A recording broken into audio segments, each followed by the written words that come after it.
lo hace bastante actual, y bueno, como yo pongo en ese artículo, hoy es un rockstar Hume, ¿no? De hecho, se hizo, claro, dentro de la filosofía se había hecho una encuesta, cuando yo había escrito el artículo hace unos años, porque se habían cumplido los 300 años de su nacimiento, y bueno, entre todos los profesores y filósofos anglosajones, ¿no? Más que nada habían votado, y había salido número 1 en el ranking de los filósofos más importantes de habla inglesa. Entonces, bueno, es como que hoy en día tiene una actualidad muy grande, a pesar de ser un filósofo clásico, ¿no?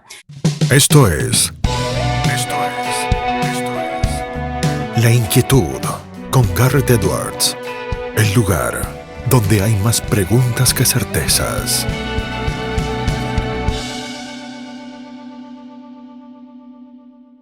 Damos vuelta de página aquí en La Inquietud por CNN Radio Rosario. Tenemos un enorme honor, placer y privilegio. Ella es cofundadora y directora ejecutiva de la Fundación Instituto David Hume, es doctora en Derecho por la Universidad de Buenos Aires, es máster en Filosofía de las Ciencias Sociales de la London School of Economics, es también máster en Economía y Ciencias Políticas, es abogada, profesora, catedrática universitaria, autora, es Eliana Santanatoglia. Eliana, qué gusto tenerte aquí con nosotros. Garrett Edwards te saluda del otro lado.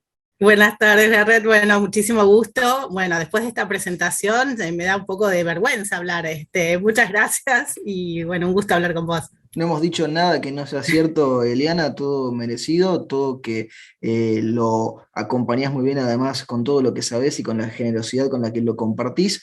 Mencionábamos recién Fundación Instituto David Hume, un filósofo sin duda alguna que por lo menos a título personal yo siempre he apreciado muchísimo, que a mí me parece que es importantísimo, y te pregunto con respecto a la actualidad, ¿qué actualidad tiene Hume hoy, pleno siglo XXI, un filósofo de esa talla tan importante? Bueno, mira, justamente hay un pequeño artículo que escribí hace un año o dos que salió en un libro en Guatemala que se llama Hume Hoy, porque Hume, a pesar de ser un filósofo clásico, bueno, como muchos sabrán, de la Ilustración escocesa del siglo XVIII, que muchas veces se estudian los cursos de historia del pensamiento filosófico, tiene una gran importancia hoy en día porque ha sido tomado, como nosotros también lo tomamos, como inspirador para muchas nuevas miradas, tanto en la filosofía como en las ciencias sociales. Y justamente en ese artículo lo que recojo un poco es la admiración que tienen muchos de los autores actuales, no solo filósofos, sino también psicólogos, gente que hace teoría de los juegos evolutiva, filósofos políticos, filósofos morales, porque rescatan en Hume algunas características de su mirada, como por ejemplo que él ya en el siglo XVIII proponía lo que se llama una mirada naturalista, ¿no? Observar los fenómenos sociales o los fenómenos humanos desde una perspectiva más empirista, más de observación, acercando un poco a la filosofía con la ciencia, se podría decir así, y a su vez una posición bastante escéptica, ¿no? Rompiendo con los fundamentos más teológicos o más metafísicos de la reflexión filosófica. Entonces, bueno, eso tiene mucho que ver con las propuestas actuales. Luego hay una cuestión que tiene que ver con la relación entre el estudio de la mente y el estudio de otros fenómenos de comportamiento humano, que también son muy referidos, por ejemplo, por autores como Kahneman o Bernard Smith, o sea, premios Nobel de economía que constantemente citan a Hume. A veces no están totalmente de acuerdo con lo que dice, a veces sí, a veces los critican, a veces no, pero es un referente del pensamiento actual. Incluso hay autores, como te comentaba recién, que trabajan con modelos matemáticos y bastante sofisticados de la teoría de los juegos evolutiva, que también muchas veces es interesante. Por ejemplo, hay un autor que se llama Beanmore, que escribió un libro que se llama Natural Justice, ¿no? Que él en realidad, te cuento la anécdota porque es interesante, sí, y sí, bastante claro, por favor. Sintomática, digamos, de la perspectiva actual. Él dice que intentaba en ese libro contestar a Rawls y a la mirada de la justicia de Rawls, ¿no? Y que para eso se pasó, él en realidad, primeramente es un matemático, ¿no? Que escribió muchísimo de teoría evolutiva de los juegos, con modelos sofisticadísimos. Pero bueno, que él quería esa inspiración filosófica para poder responder a Rawls desde la teoría evolutiva de los juegos.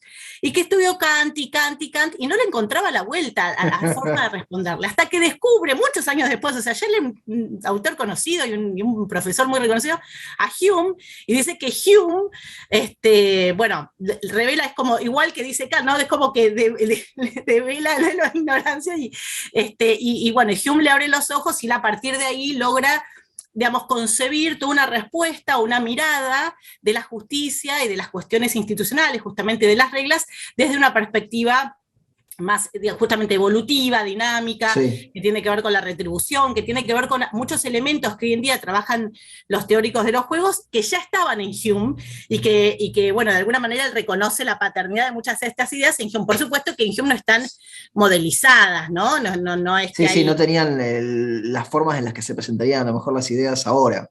Exacto, pero bueno, ya había en Hume de alguna manera esta mirada, bueno, naturalista, esta mirada evolutiva de los fenómenos, la idea de, bueno, de una filosofía no especulativa, sino más de la observación empírica, bueno, y no metafísica o no enraizada en fundamento teológico. Entonces, bueno, esto lo hace bastante actual, y bueno, como yo pongo en ese artículo, hoy es un rockstar Hume, ¿no? De hecho, se hizo, claro, dentro de la filosofía se había hecho una encuesta, cuando yo había escrito el artículo hace unos años, porque se habían cumplido los 300 años de su nacimiento, y bueno, entre todos los profesores y filósofos anglosajones, ¿no? Más que nada habían votado, y había salido número 1 en el ranking de los filósofos más importantes de habla inglesa. Entonces, bueno, es como que hoy en día tiene una actualidad muy grande, a pesar de ser un filósofo clásico, ¿no? Y bueno, en nuestro caso, en el caso de la Fundación, también lo tomamos como un inspirador, lo tomamos como una figura. Estudiamos a Hume y hacemos charlas y conferencias sobre Hume, pero digamos que no es nuestra función solamente Sí, solamente trabajar sea sobre él. la obra de Hume, sino tomarlo como una guía de una forma de estudio de los fenómenos sociales, ¿no? Pensaba recién en lo que decía Eliana del Hume Rockstar, un Hume Mm. que fue gran amigo de Adam Ferguson, de Adam Smith, que tuvo su vínculo con Jean-Jacques Rousseau, incluso que terminó Exacto. muy mal. Hume hoy sería un excelente tuitero, ¿no? Si estuviese Probablemente. en nuestro siglo. Digo, tendría su cuenta con muchos seguidores y sería muy polémico con las cosas que diría. Probablemente tuviese, sí, tendría mucho éxito en las redes. Y bueno, y tiene esta cosa también de que muchas veces se habla que él no tuvo como una aceptación en la vida académica formal, nunca fue profesor de la Universidad de Edimburgo. La otra vez que se había dado toda la discusión respecto de querían sacar el nombre de él, de una, bueno, este tipo de cuestiones que hoy se discuten en los ámbitos académicos de censura, de autores y demás, bueno, pero en realidad él en el ámbito académico formal nunca fue aceptado en su época. Él fue muy famoso luego por una obra que es la historia de Inglaterra, que son muchos tomos de historia. Sí. En ese momento sí fue muy reconocido por eso, pero su Tratado de la Naturaleza Humana, que lo escribió bastante joven y además tuvo repercusión, pero nunca fue formalmente incorporado por esta cuestión quizás más controvertida o de tener opiniones no tan aceptadas para la época, sobre todo con todo el tema del fundamento, si se quiere, más teológico o más, sí, más metafísico de sus teorías, ¿no? Acercar al pensamiento filosófico a la ciencia, así como lo estoy diciendo en términos actuales, ¿no? Sí, Pero sí, sí, sí. Con ese de vuelta y con Smith tratando de ayudarlo a su amigo a conseguir su cátedra y no exacto, lográndolo. no Eliana, lo te llevo para sí. otros lares. Hace muchos años que venís estudiando el tema de los órdenes espontáneos, de la evolución de reglas en el mundo jurídico, en el mundo del derecho. Lo has hecho a nivel de maestría, lo has hecho a nivel de doctorado, lo has hecho desde las cátedras en las universidades. En tu opinión profesional y académica al respecto, ¿cómo se da esa formación de reglas y de instituciones? Bueno, mira, yo tomo en cuenta más que nada para estudiar la evolución de las reglas e instituciones varios elementos, algunos que vienen justamente de la tradición escocesa, que tienen que ver con concebir una cierta naturaleza humana, que tiene ciertas tendencias, ciertas características, eh, que van desde, bueno, desde el tema de la escasez y la relación con la naturaleza, desde la escasez y desde una naturaleza humana limitada, finita, digamos, pero también, o sea, con una generosidad limitada y con autointerés, pero también con la capacidad de simpatizar con otros, que este es un elemento de los escoceses que es muy particular y distinto a otros filósofos clásicos. Luego, encaro también la cuestión desde el conocimiento limitado y desde las capacidades cognitivas limitadas, que esto conecta esta tradición también con muchos de los planteos actuales respecto de cómo pensamos, de si somos racionales o si trabajamos con una racionalidad limitada, etcétera. Y bueno, y luego pongo esto en combinación justamente con miradas un poco más nuevas, también evolutivas, con la teoría de los juegos, etcétera. Pero para decirlo de alguna manera de forma simple, yo concibo que las reglas y las instituciones en realidad surgen de tres procesos de evolución en paralelo. El proceso biológico, que está trabajado muchísimo hoy por escuelas de pensamiento como la psicología evolutiva y muchas otras que, digamos, que trabajan bien cómo los procesos de evolución biológica pueden dar sentido al surgimiento de algunas reglas e instituciones. Luego la evolución social o cultural, más de grupo, digamos, donde se va dando a través del tiempo un proceso de ensayo y error de instituciones, de reglas, de soluciones para situaciones que van haciendo justamente surgir algunas de ellas y que van quedando, por decirlo así, las más eficientes. Y luego un proceso de aprendizaje y de evolución individual. Cada individuo va seleccionando las estrategias que le resultan mejores en su juego, en su intercambio cotidiano. Y digamos, y de la interrelación de estos tres procesos es que surgen las reglas e instituciones. Pero, digamos, de alguna manera, de una manera más completa, creo yo, se está pensando en esta idea de que las instituciones y las reglas no son el resultado, o sea, esto ya que lo decían no sé cosas, es el resultado de una decisión Sí. deliberada de un individuo o de un grupo, sino de todo un proceso de aprendizaje y de todo un proceso de ensayo y error que va a través del tiempo, ¿no? Solo que lo que yo agregué y lo que yo trabajé como de forma más profunda es los tres procesos de evolución y su interrelación, digamos, ¿no? Eliana, en esos tres procesos que se interrelacionan, el biológico, el social o cultural o de grupo y el de aprendizaje y evolución individual, ¿hay alguno que predomine sobre el otro? ¿Se van equilibrando mutuamente cuando van tocándose? ¿Cómo se va dando esa interrelación entre ellos?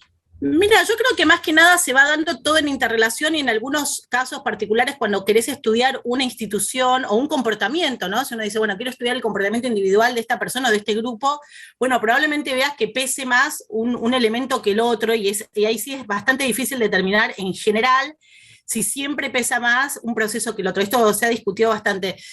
Sobre todo hay algunos autores que hacen lo que se llama coevolución o trabajan desde la coevolución, desde la relación entre, por ejemplo, la evolución biológica y la cultural, y bueno, y no siempre dan, o sea, arman modelos justamente para pensar en determinadas situaciones qué pesa más, ¿no? Si, por ejemplo, este es un ejemplo de autores coevolucionistas, ¿no? Si en un individuo que, por ejemplo, tiene por herencia, por evolución biológica y carga genética, talento para la música, si pesa más ese talento innato o genético o la educación, que es más cultural, el entorno cultural, el fenotipo, vamos, el emergente fenotípico que tiene que ver con esta herencia en ese contexto, ¿no? O sea, si tiene muy buen profesor, si nunca practicó en su vida música, o si tiene un re buen profesor, quizás es un talento internacional o un tipo que sabe, bueno, sí, tocar los instrumentos. O si pasa como conmigo, que aunque me pongas a lo mejor el mejor profesor del mundo, no te voy a poder tocar el violín. Claro, exacto. Entonces, bueno, hay una combinación. Ahora, el porcentaje exacto digamos, de influencia de cada uno de los elementos en realidad se da en cada caso. Por eso también la mirada evolutiva, a pesar de que tiene algunos tintes que mucha gente critica en este sentido, no es determinista. En realidad es más una explicación un poco sofisticada de cómo en realidad los comportamientos, que a veces son repetidos, a veces son reiterados y por eso constituyen de alguna manera una regularidad social, en realidad son explicados como formas sofisticadas de supervivencia, sea supervivencia biológica o supervivencia cultural, digamos, social, de adaptación de ese individuo a ese entorno. Pero no es determinismo, digamos, no es que, bueno, porque tenés estos genes necesariamente va a pasar que actúes de tal manera, sino en la combinación de esa, de alguna manera, herencia genética con un entorno cultural específico y con incluso una historia personal específica de dinámica, de interacciones con otros, es que probablemente surja más un comportamiento que el otro. Igualmente, por supuesto, es más fácil explicar las regularidades en términos sociales, que son esas regularidades y que se trabaja con frecuencias y demás, que el comportamiento de un individuo particular que siempre, simplemente, bueno, podemos explicar algunos elementos, pero no necesariamente vamos a poder deducir, digamos, de las reglas de evolución el comportamiento individual de una persona. Pero bueno, ¿qué pesa más que lo otro? Bueno, es una larga discusión, te digo, es algo que muchos piensan, pero digamos, no es que dicen, bueno, 80% la biología... Sí, no es una cuestión aritmética aplicable a todos por igual. Es más, pensaba cuando decías lo de lo no determinista, Eliana, en aquella, ya podríamos decir, antigua película Gattaca, ¿no? De la década del 90, cuando discutían si podían o no podían modificar genéticamente y determinar el futuro y los trabajos y todo de las personas, ahí con Ethan Hawke y con Jude Law. Hablando de la evolución de estas reglas, pensaba en el caso argentino, Eliana, con un Estado o un gobierno, según como lo queramos tomar y según el caso, que interfiere permanentemente con sus regulaciones en ese proceso de formación de reglas. ¿Qué pasa en esos lugares, en esos países donde hay una interferencia permanente en el proceso de generación de esas reglas y de esas instituciones? Bueno, yo creo que van surgiendo de cualquier manera las reglas en el sentido de las regularidades más adaptativas. Lo que pasa es que probablemente encontremos subóptimos, digamos, o encontremos adaptaciones menos eficientes que las que probablemente pudiésemos tener si nos dejaran interactuar de forma más libre en algún punto, ¿no? Yo lo que veo es que muchas veces también en Argentina uno dice, bueno, pero ¿por qué la gente, para llevarle un ejemplo local, ¿no? Se comporta de tal manera, o no cumple con las reglas, o cumple con las reglas, pero de una manera muy particular, ¿no? Bueno, muchas veces tiene que ver justamente con adaptaciones. Los individuos, aunque tengan una racionalidad limitada, no son absolutamente racionales y frente a un determinado contexto y marco de incentivos, probablemente encuentren la forma de adaptarse de la mejor manera. O sea, quiero decir con esto, no es que no emerge ninguna regla, emerge, o no es que no emerge ninguna institución, solo que muy probablemente de tener menos intervención o menos regulación en este sentido, podrían emerger quizás instituciones más inteligentes, más interesantes, que contengan más conocimiento, en el sentido de que todos podríamos estar produciendo conocimiento social de una manera más libre y por lo tanto encontrar soluciones quizás más eficientes, más inteligentes que las que encontramos muchas veces como respuesta frente a la imposición, digamos, ¿no? Pero bueno, sí, van surgiendo de cualquier manera instituciones. Lo que pasa es que, bueno, muchas veces las instituciones que hacemos surgiendo son muy buenas. Ese es otro problema que tenemos. Está muy bueno eso que marcabas, Eliana, porque era justamente el punto que quería tocar, ¿no? Las instituciones que a lo mejor no son demasiado buenas, porque, bueno, uno piensa en la evolución y si se pone a lo mejor positivista en el sentido comtiano, creería que hay una evolución y un progreso de mejora permanente, pero vos lo marcabas, ¿no? Hay aprendizaje y error, hay ensayo y error. Puede ser que evolucionen en el corto o incluso en el largo plazo hacia un lugar que luego cuando lleguemos a ese punto consideremos que no era el mejor o que no era superador a lo que teníamos antes. Digo, eso se puede dar en este proceso. Sí, por supuesto. O sea, evolución primeramente no es necesariamente progreso. O sea, eso todo el tiempo vamos a estar de alguna manera dando respuesta dinámica a los incentivos del entorno y bueno, no necesariamente es progreso en un sentido lineal ni es teleológico. Esto sí, digamos, en todos mis ejercicios y demás vas a encontrar que en esto es bien hayekiano. El punto es, no es una evolución hacia ningún lugar en particular, no es que la idea es que hay un objeto o una finalidad última a la que la humanidad, ¿viste? Como, no sé, Kant en sus ensayos de historia de la filosofía, de que vamos progresando hacia mejor. No es esta la idea. O Hegel, llegamos al final y se terminó todo. O Hegel, digamos, o todas las miradas evolucionistas así, bien teleológicas, ¿no? De etapas incluso y demás. No, la idea es que más que nada es más pensar a la evolución como una explicación genealógica, digamos, de cómo van surgiendo, porque si no tenemos este problema de que muchas veces hablamos de instituciones y pensamos que las instituciones las crearon unos señores un día en un escritorio o en un congreso o en donde fuese, como exhibirlo, y digamos que eso es lo que de alguna manera pretendemos discutir un poco, ¿no? En realidad responden a todo un proceso de aprendizaje bastante sofisticado de distintos procesos evolutivos, pero digamos que no son un invento, por decirlo así, de un día para el otro de una persona. Incluso las veces que intentamos crear instituciones y reglas de cero, de un día para el otro, y qué sé yo, en general nos va bastante mal, o sea, ¿no? Chocan muchas veces con los hábitos de los individuos que no adoptan las conductas pautadas por esas reglas inventadas de un día para el otro, ¿no? Y bueno, ahí tenemos también el problema con el derecho positivo como modificador de realidad, digamos, ¿no? Que muchas veces lo digo en las clases de derecho, ¿no? Esta mirada discute un poco con esta idea de que, bueno, tenemos un problema social, bueno, creemos una ley, o modifiquemos la que tenemos, ¿no? Esto en los programas de televisión se discute mucho. Y muchas veces se cambia la ley y no se modifica la realidad, ¿no? O la ley está bastante buena, igual la realidad no responde a ella. Bueno, ahí es donde necesitamos otras herramientas para explicar esto y por eso la mirada evolutiva creo que las provee estas herramientas. Liliana, te educaste en dos tradiciones jurídicas, quizá de las más representativas por la cantidad de países que las siguen y que las tienen en sus ordenamientos jurídicos. Estamos hablando del civil law, como le llaman los sajones al nuestro, que es el derecho romano continental, y del otro lado el common law, o el derecho anglosajón, como le llamamos nosotros de nuestro lado. ¿Qué elementos de cada una de esas dos tradiciones te parece que son más significativos y que podrían aprender la una de la otra un poco más y que a lo mejor no lo están haciendo? Bueno, creo que, a ver, para incorporar del common law o de la tradición del common law, por lo menos como es leída por algunos autores, ¿no? Como Hayek o incluso como Hart, digamos, para hacer más posibilidad.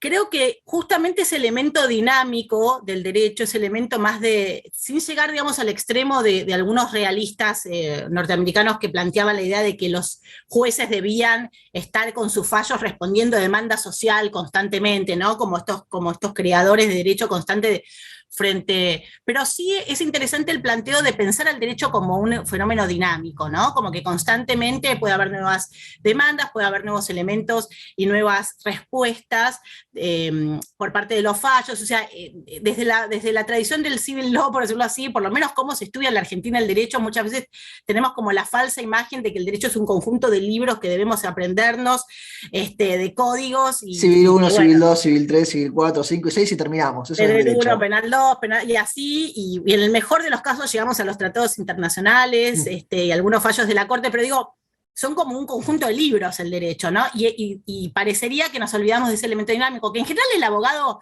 litigante, el abogado en ejercicio lo conoce, pero digo, cuando estudiamos y no tuvimos quizás experiencia, e incluso en esta cosa que tenemos de herencia bastante positivista, por lo menos en la Argentina, esta idea de los propios jueces de encontrar todo en la letra de la ley, incluso lo que no está, pero porque tenemos que referir como fuente principal a la legislación constantemente. Bueno, es un tema, ¿no?, para discutir en Argentina bastante profundamente, pero digo, ese elemento dinámico del derecho me parece interesante incorporarlo desde el punto de vista del common law, la relación entre legislativo y judicial. En todo caso, digamos, es como que el rol del juez, ¿no? Esta pregunta tan común en la mirada common law, ¿cuál es el rol del juez en el derecho civil, en la tradición de derecho continental europeo? En general no la tenemos tanto, por lo menos cuando lo estudiamos como estudiantes, ¿no? Y desde el punto de vista del sistema continental europeo o del civil law, creo que la preocupación por la seguridad jurídica, que es como un poco la contracara de lo otro, ¿no? Esta idea de que, bueno, no vas a poder ser perseguido por una conducta que al momento de que la llevaste a cabo no era sancionada, no estaba tipificada, digamos.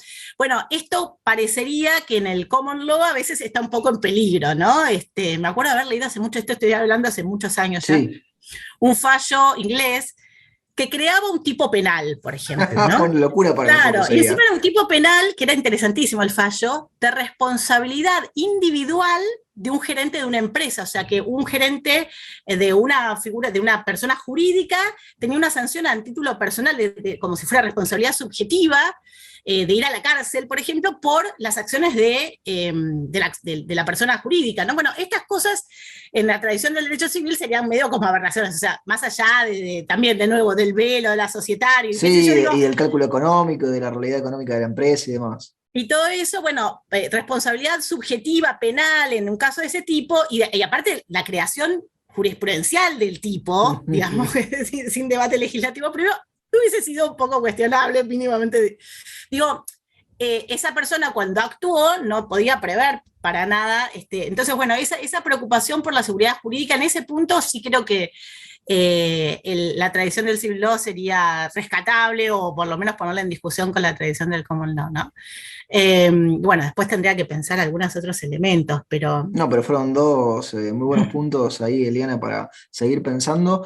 Aprovechamos que te tenemos y te hacemos la última pregunta, que se la hacemos absolutamente a todos nuestros entrevistados, porque el programa se llama La Inquietud y es un juego de palabras el nombre. Ok. ¿Qué inquieta a Eliana Santanatoglia? ¿Qué inquieta? Bueno, muchas cosas. En parte, y que tiene que ver también con todo esto que pasamos los últimos años con la pandemia. Justo acabo de publicar un pequeño artículo en un blog de Estados Unidos que tiene que ver con esto. Bueno, ¿cuál es el ámbito de decisión sobre nuestras propias vidas que nos ha quedado luego de todo esto? Creo que es un punto muy importante también en países como la Argentina. Incluso lo venía pensando no solo en términos jurídicos, digo, ¿no? Sino también filosóficos, cuánto de la decisión respecto de nuestra vida cotidiana hemos cedido o cedemos a veces tácitamente, no solo al gobierno, sino a expertos o opiniones así generalizadas.